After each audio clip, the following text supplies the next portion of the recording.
ចាជំរាបសួរពុកម៉ែបងប្អូនទាំងអស់គ្នាចានេះជួបជាមួយខ្ញុំទៀតហើយ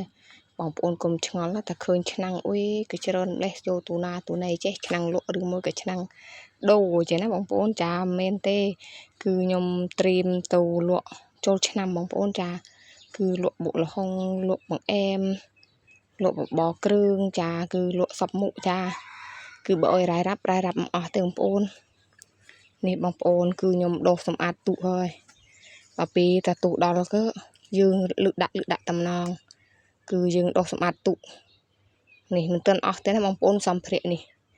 គឺខ្ញុំមកថតបងប្អូនមើលសិនចាគឺដល់តែចូលឆ្នាំម្ដងគឺខ្ញុំធ្វើជាបង្អែមជានំលក់ហើយបងប្អូនចាបងប្អូនកុំភ្លេចតាមដានទស្សនាទាំងអស់គ្នាណាចាដល់ចូលឆ្នាំនឹងមានវីដេអូផុសច្រើនចាគឺភូមិខ្ញុំគឺសប្បាយខ្លាំងមែនទែនបងប្អូនបាសគឺដាក់ទាំងយប់ទាំងថ្ងៃ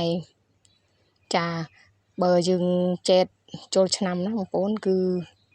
និយាយថាមានចំនួន3ថ្ងៃប៉ុន្តែវាលើស3ថ្ងៃណាបងប្អូនទម្រាំតែត្រា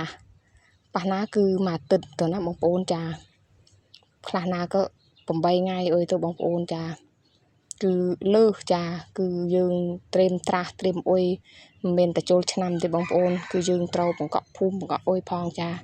គឺភូមិខ្ញុំគឺធ្វើតែចេះអីបងប្អូនក៏ខ្ញុំក៏ត្រូវតែរៀបចំសម្ភារៈទៅទុលក់នូលក់បង្អែមនូលក់បបរគ្រឿងឈោលក់ណាបងប្អូនគឺដល់ពេលតាគេដាក់បាសហើយគឺមនុស្សជុំខ្លាំងមែនទែនចាគឺមានអ្នកមកពីក្រៅច្រើនដែរបងប្អូនចា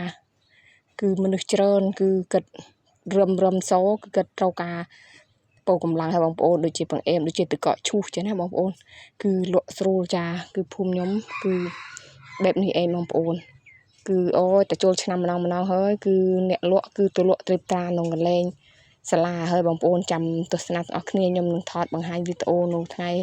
ចូលឆ្នាំបន្តទៀតចាវីដេអូខ្ញុំក៏មានតែប៉ុណ្ណេះបងប្អូនបាយជម្រាបលាជួបគ្នាវីដេអូក្រោយទៀត